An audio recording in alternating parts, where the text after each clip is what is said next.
Hello, everyone. This is Tom Fox, and I'd like to welcome you to episode 5 of Everything Compliance. This is part 2 of our 2016 year-end wrap-up. In this episode, Jonathan Armstrong talks to us about the collapse of Safe Harbor and the troublesome birth of Privacy Shield from a European perspective and what it may mean going forward. Matt Kelly talks about retaliation, the arrival of front pay, and the general escalation of the retaliation risk from the Securities and Exchange Commission. He gives some ideas on the auditing of culture. And then he talks about one of his most interesting and read posts on compliance dashboards. What is metadata for the compliance officer and how that works into a best practices compliance program. Mike Volkov leads us on a discussion of the FCPA pilot program, how it worked in 2016 and what it may portend for 2017. He discusses Panama Papers in the context of beneficial ownership and what that means for not only the fight against anti-money laundering, but anti-corruption going forward. Finally, he takes a look at corporate boards and how corporate boards need to become more involved in the fight against bribery and corruption. Obviously, the Wells Fargo case has been voted the biggest scandal in a Wall Street Journal poll, so it's certainly a propitious time for boards to take a look at these types of issues. This episode comes in at a little over an hour. It's part 2 of our 2-part series. If you didn't listen to part 1, I would invite you to take a listen to that. This is Tom Fox. Thank you very much for listening to this episode of Everything Compliance. Hello, everyone. This is Tom Fox, and welcome to the wrap-up edition of 2016 for Everything Compliance. As always, we are joined by the extraordinaire panelist of Mr. Translations himself, Jay Rosen, Matt Kelly, editor and founder of Radical Compliance, Mike Volkov, founder of the Volkov Law Group, and Jonathan Armstrong with Coterie Compliance in London. So, gentlemen, welcome. Matt, you had some interesting things to bring up from both, I thought, the tech side, and then really you talked about it earlier, the auditing side of compliance. So what were the 3 things that stuck out for you in 2016? Yeah, sure. So 3 things that I wound up writing about on Radical Compliance. I've seen them elsewhere. We've all talked about them from time to time.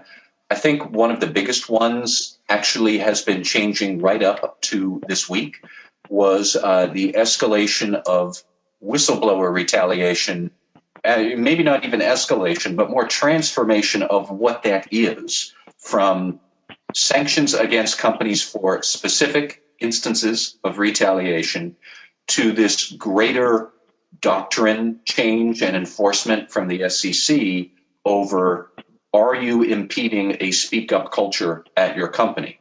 So they talked a lot about retaliation at the SEC. One of the more interesting court cases, not related to the SEC directly, but in this same realm, was a victory over the summer of an employee who won front pay for retaliation. He claimed that he had been unemployed as a result of speaking up for many years. He was older. He was never going to get his job back. And a judge agreed with him and awarded him damages based on salary he did not get from when he left his company to that day, and front pay of salary he would get from that day forward until he retires in about 2022 or so. Suddenly, this is big money. And when you start combining all of this, you start to think that whistleblower retaliation, retaliation, all of this, it's a much deeper cultural risk. And just this week, on Tuesday, we saw the first retaliation enforcement case where the SEC had actually found that these retaliation clauses interfered with its ability to do an investigation. It had called up an employee of an energy company that had been making people waive away their rights to speak to regulators as part of severance packages. That person had left the company. The SEC was investigating the company, wanted to talk to that employee who said, basically, not going to do it because I signed this and I want to protect myself. Even after the SEC told that employee your company has rescinded this upon our request. The employee still said, nope, not going to talk. So this is not a phantom risk of these clauses, the stifling whistleblowers. This actually does happen. And as a result, the fine to that company was 10 times larger than what we have typically seen in other retaliation cases. So that's the real deal, retaliation and culture risk. I think that's number one. Number two is this need to get a better sense of your corporate culture. Like I said, I attended that audit session earlier this year where we talked about how you might audit corporate culture. But why are we talking about this? We're talking about it because of problems like Wells Fargo, where the culture was very incentive driven and led to Wells Fargo employees fabricating accounts. Wells Fargo is the biggest case of incentives warping your culture. It's not the only one. The SEC sanctioned Credit Suisse for something very similar. FINRA has taken smaller actions against smaller advisory firms out there that basically they are skewering their incentives so people feel a pressure culture that causes them to commit fraud or lie about what they're doing to get money. How are we going to measure that? How are we going to audit it? Remember at the beginning of the year, all the financial regulators, what were they talking about back in January or March or whenever? Culture risk was the big sexy thing. How do you assess that? How do you manage it? I don't think that's going to go away. And I do think that it is about reckless risk taking. And, that ties into incentives, tone at the top. Very difficult for companies to get their arms around. But that's going to be here in 2017 and beyond, too. My last one was kind of a surprise for me. I wrote a post back in March about what goes on your compliance dashboard that got much more attention and comment than I was expecting. I love everything I write, but really I didn't necessarily think that was going to be the big chatterbox piece for the first half of the year, but it was, which tells me that still there's a lot of data analytics, data wrapping your arms around what data feeds you have. How do you tie all this together to get a good synthesis of what a company's risks are? It's still very challenging for corporate compliance officers. And the tech challenges of taming your data, that's not going to go away for a long, long time, 2017 and beyond. So those are the three that I had this year. Well, let me just jump in, Matt, and go back to your first point on the whistleblower, because you said something that really intrigued me, which is, do you think the SEC has moved from sanctioning companies for actual retaliation to sanctioning companies for potential retaliation? But then you said for impeding a speak-up culture. Is that something that you think the SEC could actually sanction companies for if there is no evidence? Number one, yes, because up until this week, all of the half dozen pre-retaliation enforcement actions we've seen, there wasn't any evidence that these retaliation clauses were actually causing employees to clam up or not call the SEC or anything like that. And you'll notice until this week, the fines for retaliation clauses were not terribly large for these companies. It was a couple of 100,000. And if you're a large publicly traded company, that isn't a lot of money. And the remediation for it is pretty simple. You do a big global find and replace of your employment contracts where you delete any clause that says, you cannot speak to competitors or blah, blah, blah, blah, blah, and government regulators. You can't talk to them either. That's the offending language. Take it out. You can still protect your confidential information. You can still have a non-disparagement clause. It's just that you can't tell employees, don't talk to regulators either. Once you do that, it's done. What I guess almost annoys me about retaliation risk is that it's so easy to solve. All of these remediations that you've seen, the companies had to change the language and then alert former employees who had already signed these agreements. They're no longer restrictive to talking to government agencies. If you want to, go ahead. That's it. They've been enforcing. It's not a terribly difficult enforcement.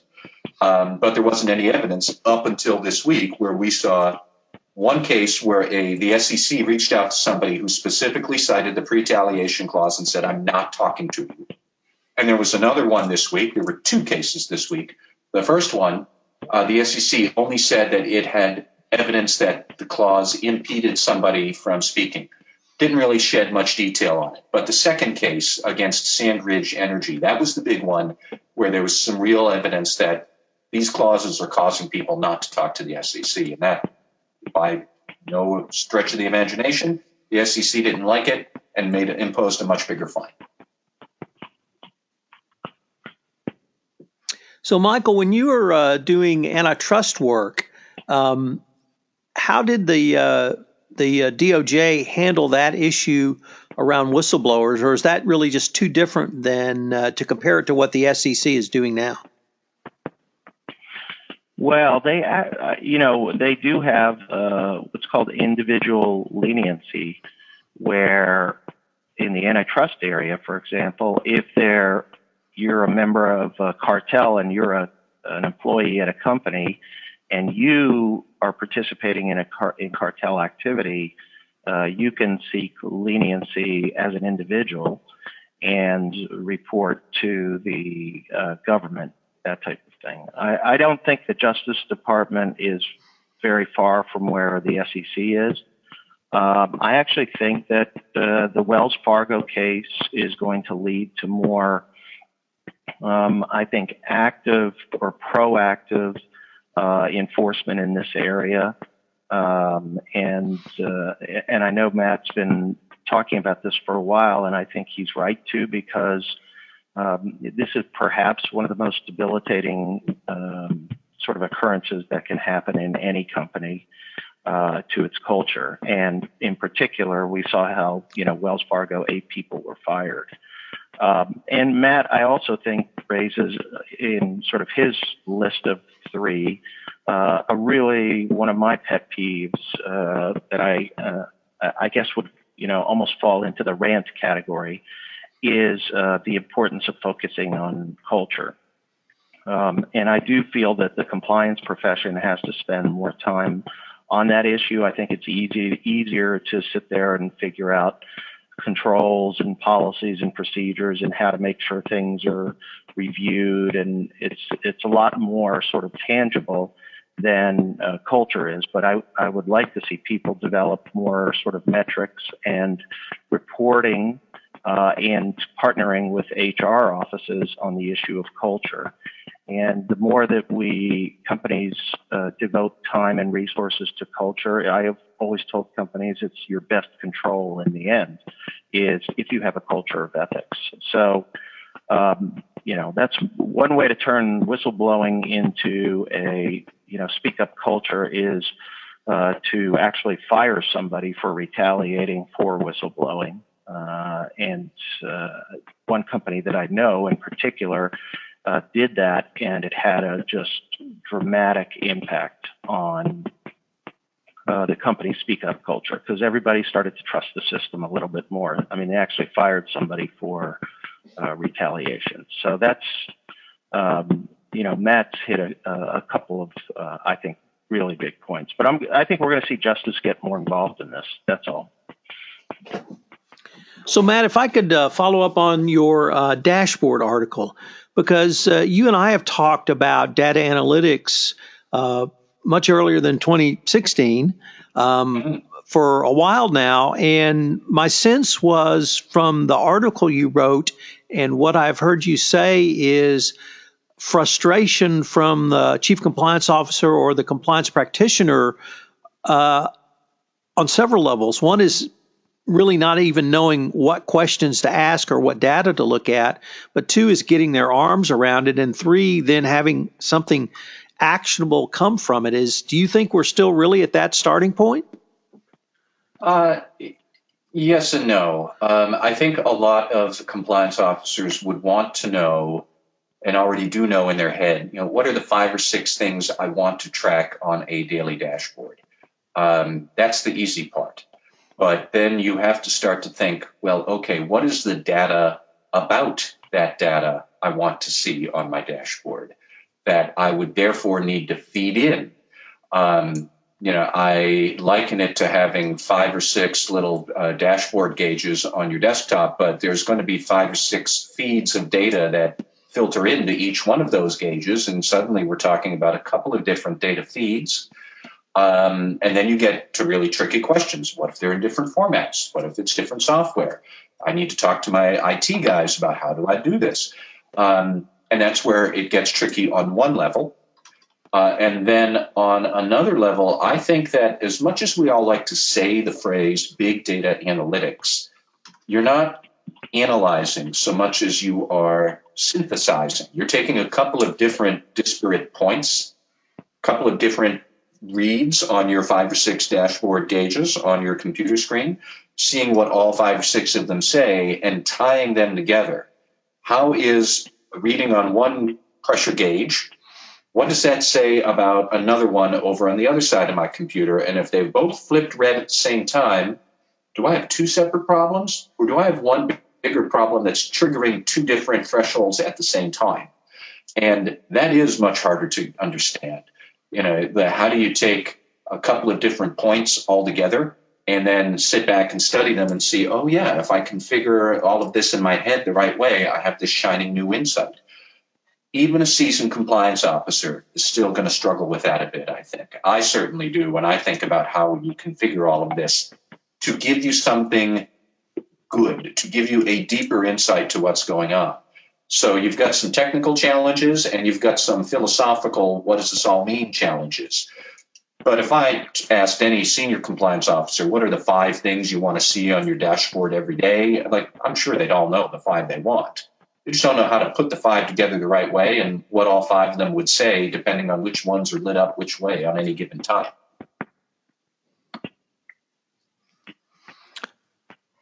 So, Jay, on the translation work you do, is that something that is the speak up culture, the not so much the hotline, but just the concepts of getting people to raise their hands internationally? Is that something that that you have to deal with as Mr. Translations?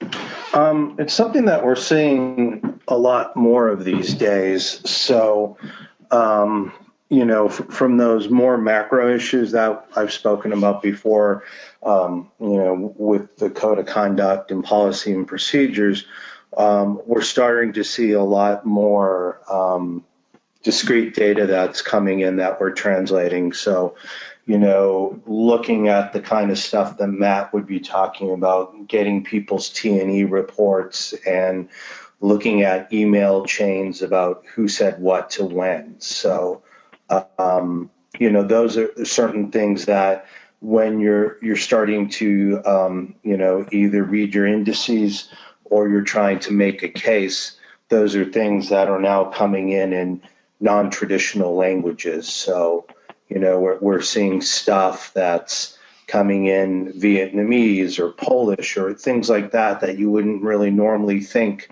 about. But, that is where the local bribery is happening now. So if you look at, what we're coming to see about Teva, that's, where the stuff is. So it even does trickle down to a translations level in terms of what we are getting from the whistleblowers. But I'm not specifically doing anything to, help that. They are coming in through a hotline, and what typically happens is if they come through and, they're coming through in a foreign language, they will connect with a different operator who's able to speak that language and is able to take the report.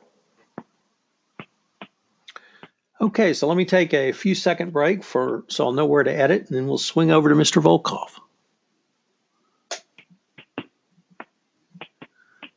Mike Volkov, what are 3 of the things that you've thought about as very large, important, or significant topics for you in 2016? Well, I think all of us have sort of touched on one of the issues, and I always like to sort of think about what's the future of compliance and where's the profession going and growing at the same time. And I think Matt mentioned analytics. We also are talking about, best ways to push policies and procedures that Jay was talking about. And I think more and more what I see are people are using technology. And I use technology as a term, I guess I go back to, it was called Future Shock years and years ago, a book written that was supposedly, going to transform our society about technology. Well, I'm not the greatest at technology, but I do see how compliance professionals are starting to leverage it and use it more. And I think that it's not, we do bandy about terms like, and Matt clarified, I think, exactly what I'm talking about in terms of data analytics. It's not data analytics as much as it is smart data or certain data and how to use it and synthesize from that. And I do see when people have budget shortfalls, when people have limited resources and ways to leverage their resources these days is to use certain technology products. And I think that we're going to see a lot of growth around the industry. I'm always struck by how many vendors are at SCCE, and I always spend, some time down there just to find out what's new and what's going around and what people are talking about. And I think that we're going to see more and more of that. Dashboards are really important. I'd love to see a culture on the dashboards. I'd like to see more measurement and more sort of, real-time type measurement of things or quicker turnaround. So I think that's where the cutting edge is going to be. So those who are good at technology, like Jay, Matt, and even Tom Fox, you guys are going to be sort of, I think, some of the leaders in pushing some of those. Because Tom, I know you've spent a lot of time with certain companies and products throughout, your writing career here, and found a lot of interesting products that were helpful for compliance people. And I even have clients who've taken your advice and used some of them and have been very, very happy with some of those technologies. So, we've seen it in the third-party due diligence area, and I'm not saying that that's, any marker for the future, because I still think there's a lot of work to be done in that area. But I do think that people are going to embrace more technology, because surveys show that when people get a good product, the CCOs or compliance staff, they're usually very, very happy. And it makes their jobs easier. And I think that's going to continue as we sort of move from the paper society to the techno society. My other issue, and that sort of relates to this in one way in terms of due diligence, is I have been surprised at how much people are not spending time on defining beneficial ownership. And that has been another pet peeve of mine besides culture, is the need for effective due diligence to focus on not just, hey, there's a private equity company that owns 20% interest in this third-party agent we're using, but it turns out that that part of that private equity company is owned by a government official. And I think we're seeing sort of an improvement or demands for improvement, not just on the fact of due diligence, but the quality of due diligence. And quality of due diligence to me means getting your beneficial ownership. I actually think anti-corruption due diligence is going to and has moved beyond what is being done in sort of the AML context, which is more limited in many respects than I think the risks that we look at for anti-corruption type situations. And my last issue is, of course, my favorite issue, which is the FCPA, the pilot project. And I think what we've seen here at the end of the year is the usual end of the year push. I guess we skipped that from last year, but 2 years ago we had Alstom and Avon settled in the last month, as I recall, of the year. And now we have Odebrecht and we have Teva, which was announced today, in terms of 2 mega settlements. And I can't think of a better way to remind everybody on the importance of anti-corruption compliance across different industries.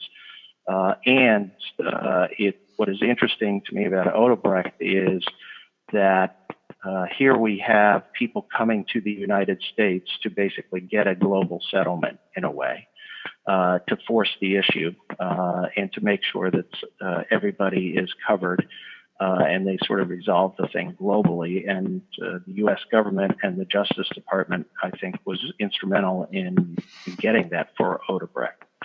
So, but a big kaboom at the end of the year here. This is just another sort. To me, we're at the sort of 2010 time frame of enforcement again.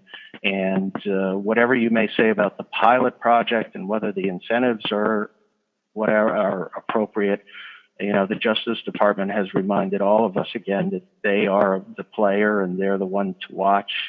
And that they're not going away anytime soon. Like Matt said, the Justice Department is not going anywhere, no matter under Trump administrations, a Sessions, Attorney Generalship. It's just going to keep going, and it's going to keep going because there's too much momentum behind it. It's too lucrative, and it's doing the right thing, which is enforcing the law. And so, I think it's an important reminder for everybody again. About the FCPA and the importance of anti-corruption compliance, which has been the story for years and years here. But I think it's sort of a good reminder for everybody. So those are my semi-rants, year in review type of thoughts. So, Mike, let me see if I could maybe dive into the pilot program a little bit more, because the pilot program was designed as a one-year experiment to give companies a incentive to come in, self-disclose, cooperate with an investigation, remediate extensively, pay a profit disgorgement, and receive up to, per the pilot program, a 50% discount off the minimum fine range. Yet we saw almost immediately in the summer of 2016, several companies received declinations. We had a couple of more carry through in the fall, although we had some very large and significant enforcement actions in the fall that did not have declinations. Do you see the pilot program, I guess, on two questions? One, do you see that from the Department of Justice's perspective, it was viewed as a success? And then two, would you opine that it would be carried forward anyway, or will they maybe actually formalize the declination process? I think it's definitely been a success. I think they made sure it was a success.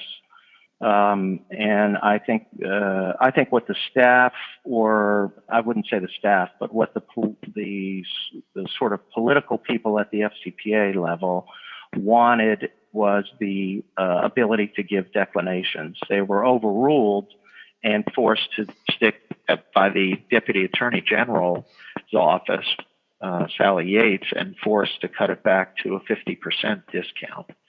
And I think that what they've done in practice is try to almost give people a declination if you meet all of the elements, which are not that easy to meet, by the way. I mean, remember, there has to be a self-disclosure, voluntary self-disclosure, and there has to be appropriate remediation. And remediation, to me, is becoming tougher and tougher and tougher to meet as a standard. So I do think they're going to keep it going. I think there's going to be another push to probably put it to be clearer about the availability of a declination. And I think that's right. I think it's a good process. The one thing that's still missing is in criminal enforcement against individuals. We've had several cases this year where there are so many individuals that scream out to be prosecuted. I mean, even me as a former prosecutor, I'm sitting there going, I'll take that case. I'll take that case. I'd bring that case. There are so many that have not occurred. And I just think they're a little gun shy. And they're gun shy because they've been, embarrassed, in quotes, just because a certain, person writes a negative comment about a criminal case, to me means nothing. You go up and down with your cases. And so I think, I hope there's more emphasis just as a policy matter, not for any of my clients, but as a policy matter on more individual prosecutions and actually bringing them, giving declinations so that you really encourage companies to cooperate against the bad actors and self-report, and giving a real carrot. I don't think the 50% has made that much of a difference. I don't think it's caused people to disclose when they would not otherwise disclose. It's really the hope of a declination that will get people to do that. I see the power of it, particularly I've been working this year a lot in the antitrust context with the leniency program, and the power of the leniency offer is just huge, and it unearths incredible information and enforcement abilities for the government to, let's say, put a stop to a cartel. And they need to create a similar situation, I think, in bribery, given how secretive bribery is and difficult it is to prove.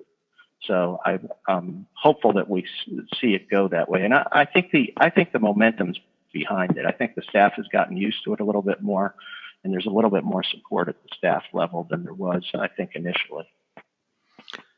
So Matt and Jay, Matt, you talk to a lot of audit and ERM risk management types.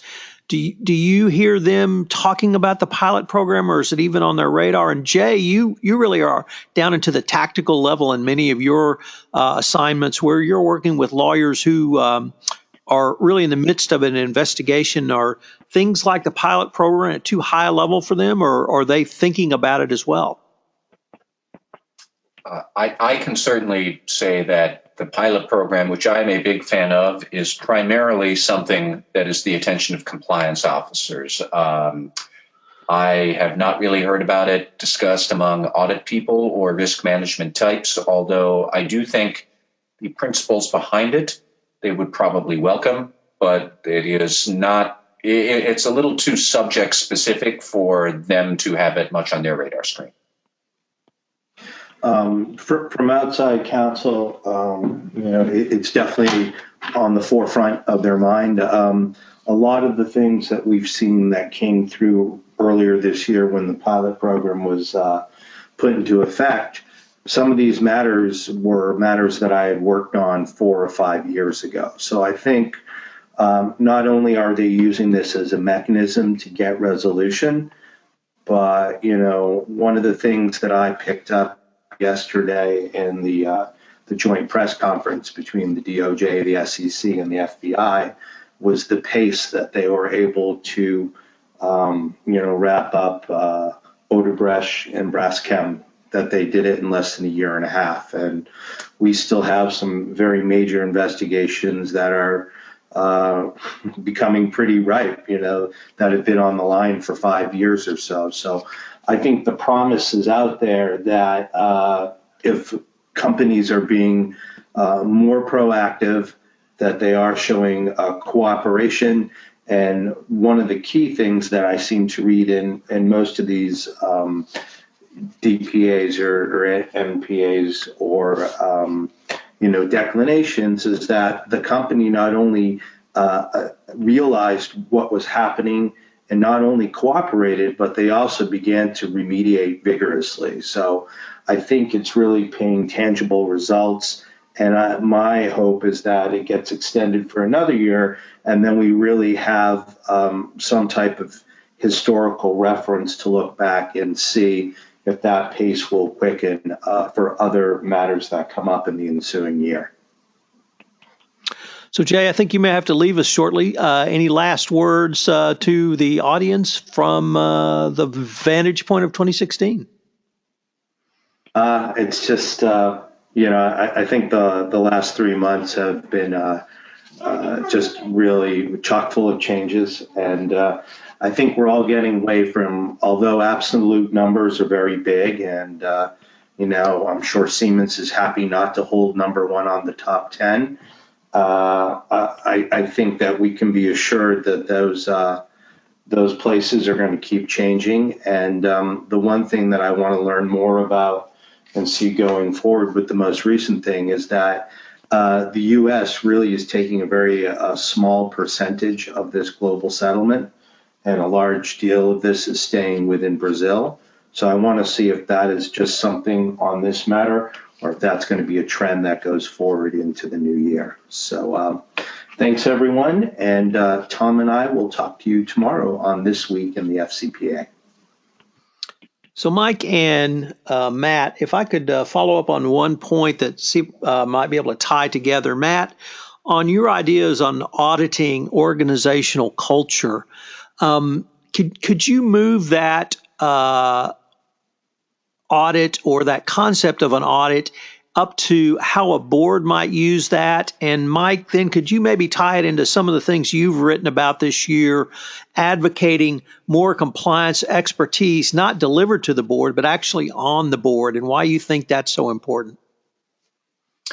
Well, sure, I can start. I do definitely think that auditing culture is, well, it's important to do, but it's hard to do. The session I attended a couple of weeks ago about that really looked at how you might audit culture indirectly.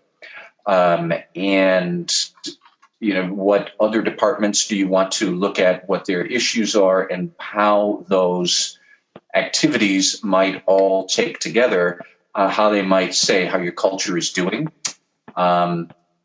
Personally, I think boards would love to know about this because at a very simple, basic level, you're talking about things like temptation to commit wrongdoing, alienation or exasperation that might lead you to not care about other wrongdoing.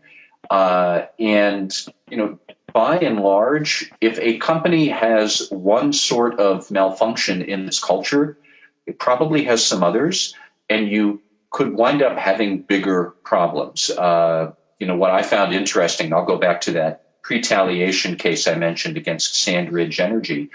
It really seemed to be ham-handed in its efforts to remediate the retaliation. And the company also was going bankrupt in 2015 and 16. It did go bankrupt. I almost want to say that if you are obsessed over small but significant cultural problems such as that, you probably have bigger problems you're ignoring, and they're going to come up and bite you on the rear end. So I do think boards would love that. I think that they need to get they probably do need an outside person or group, such as the internal audit team, which is independent from most of the company. They need to get them to look at it because auditing culture yourself is going to be very hard for HR or compliance or marketing or anybody else to do. But I think it's crucial, and I think boards think about it a lot. They just don't know how to think about it very effectively. So, Mike, how about that in terms of board expertise? Well, that gets to another one of my issues, which is oftentimes we're sitting there talking to an audit committee head that is focused 80% of their time on financials and Sarbanes-Oxley and 20% of their time on compliance. When you have a person who's either gone through an internal investigation, government enforcement action, or a person with compliance expertise on the board, the whole dynamic of a board changes. And the proactive value of compliance is much more, openly discussed. And even some cutting edge type issues of focusing on culture and measuring culture, and not just relying on, biannual surveys of employees to measure your culture that's conducted by HR, but taking a more proactive approach to it. Usually where I see expertise in compliance, I usually see more of a commitment from the CEO in terms of speaking and backing the compliance issue. And I see a more sophisticated sort of reporting regime. You wrote, I think this week, Tom, about the importance of a compliance committee. At the board level, I would love to see more of that. I don't, I pushed for that for a long time, but, boards were somewhat reluctant to create yet another committee. And I think there's going to be this will be part of the change in board dynamics, I think, because ultimately, a lot of these problems, and I know I'm preaching to the choir with Matt here, but the board usually sets the tone and sets the failure in place if it's going to happen, for failure usually on their part to oversee and monitor a program effectively. The case law right now is pretty much obviously in favor of boards, but I think there's going to be more of a push. And it goes back to the other issue that you mentioned, Tom, which is everybody in the marketplace now is pushing compliance as an appropriate frame of reference. In other words, everybody you deal with in the business world now wants to know, do you have a compliance program? Suppliers want to have codes of conduct that they have to subscribe to. Distributors have codes of conduct. Everybody wants assurances in this area. So, I want to see the boards take a more active role. I think expertise is needed, and the boards, I think, can bring about real change in the culture of a company by holding people accountable on this issue. So now I would like to turn to Privacy Shield. I want to take a 3 to 5 second quiet so I will have a place to know where to edit. So you will hear nothing for a few seconds. Okay.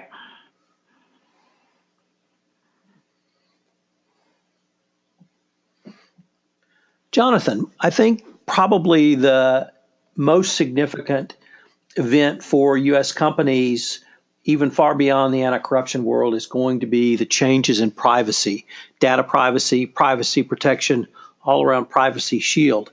There was a significant developments in Privacy Shield in 2016, and I'm afraid to say that it may only become more significant in 2017, but perhaps you could tell us how we got to where we are now and where you might see it going under the Trump administration. Yeah, no, happy to.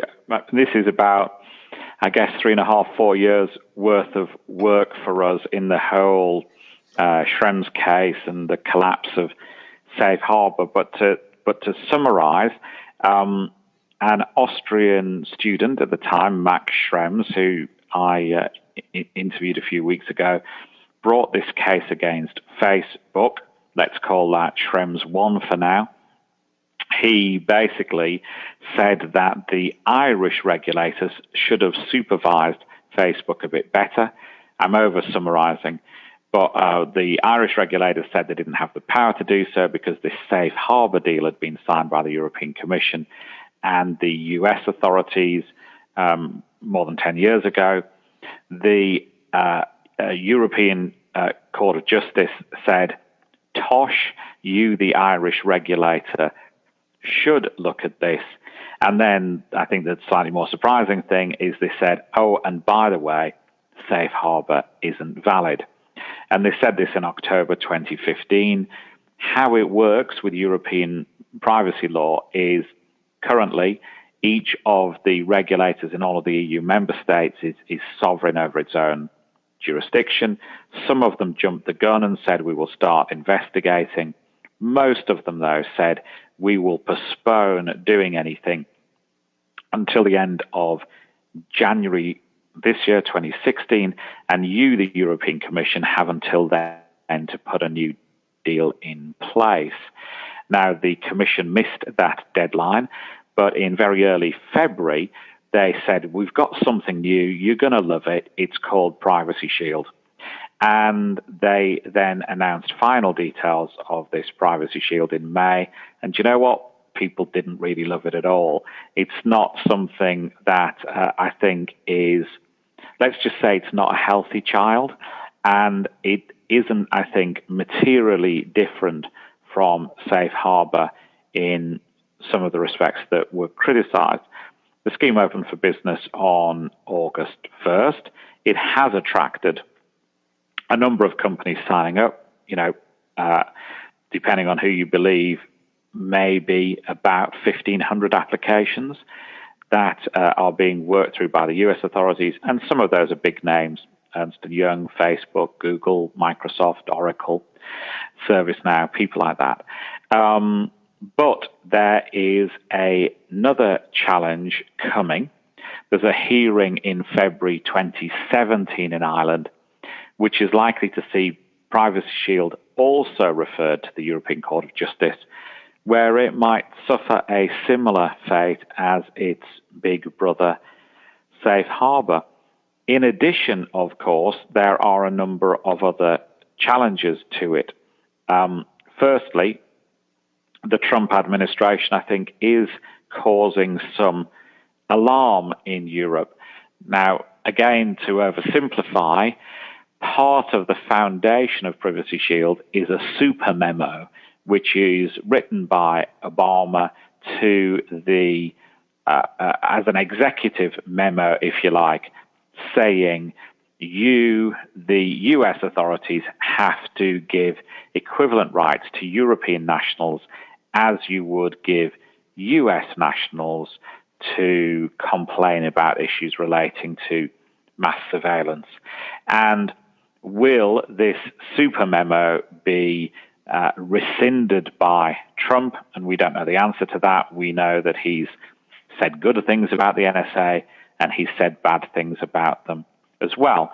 So the first challenge might be from the European Commission, saying that a fundamental element of the Privacy Shield deal is no longer in place, and as a result, we will unilaterally withdraw the Privacy Shield option.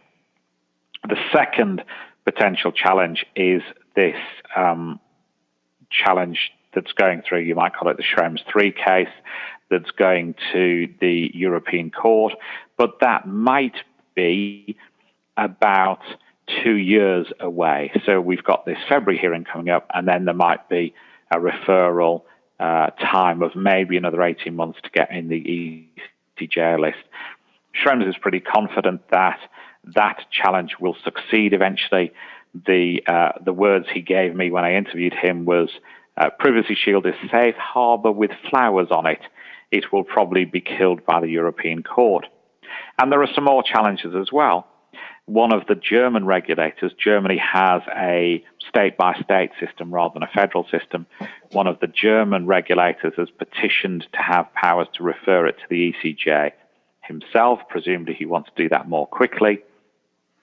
10 German regulators have combined to send surveys to 500 organizations asking if they're using Privacy Shield in specific areas, like do you use it for help desk management? Do you outsource your travel management? Do you outsource CRM? Do you outsource marketing? Do you outsource recruitment? Do you use the cloud?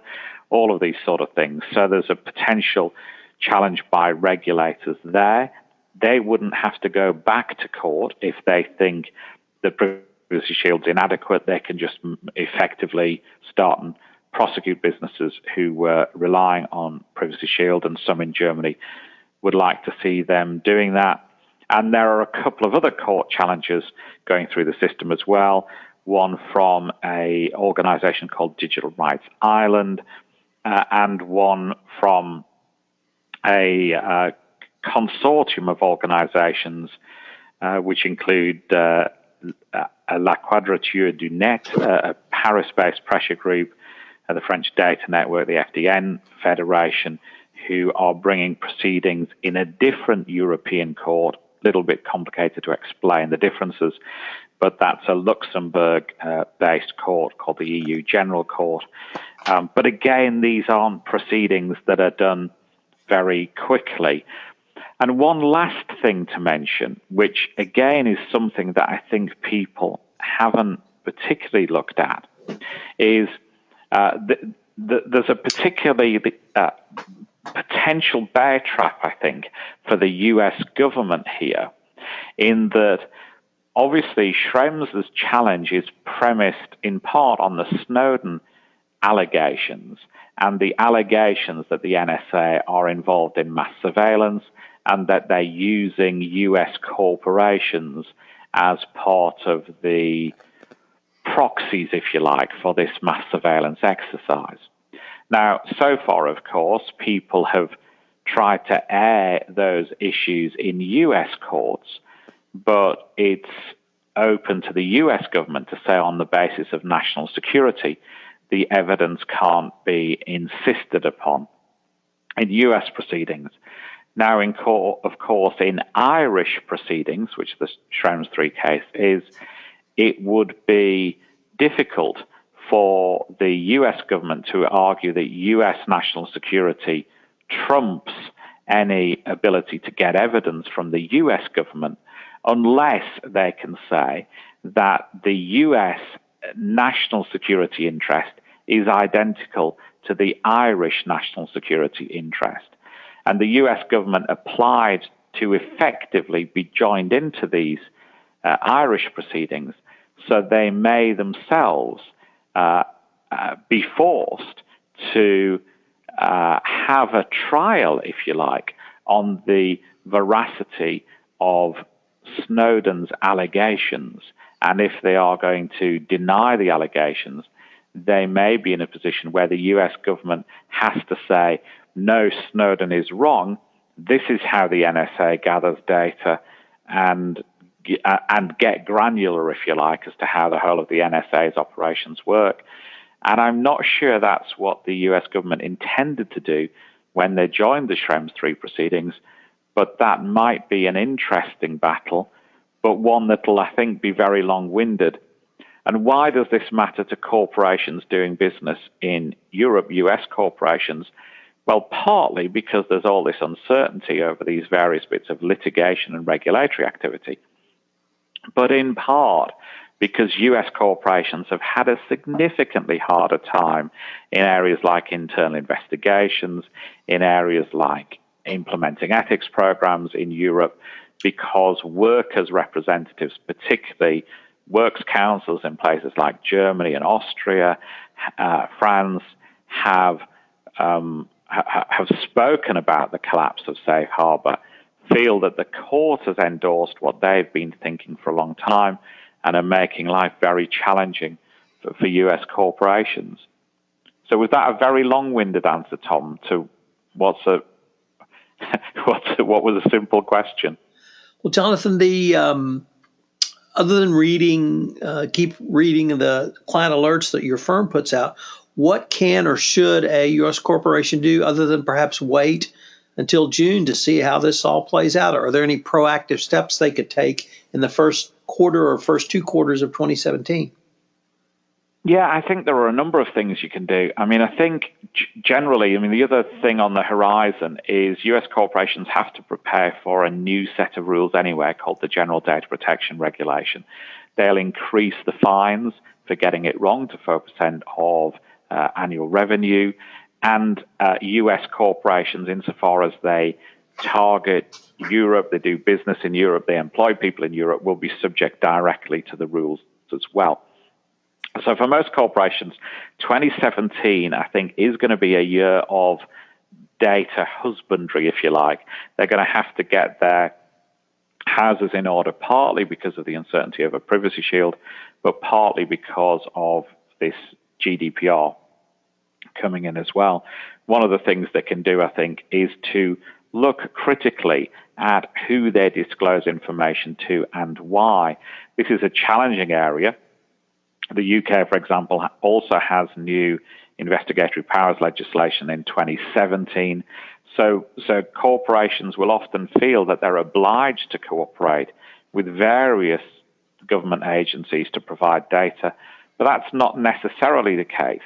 Some relatively junior agencies, in my experience, ask for very wide pots of data.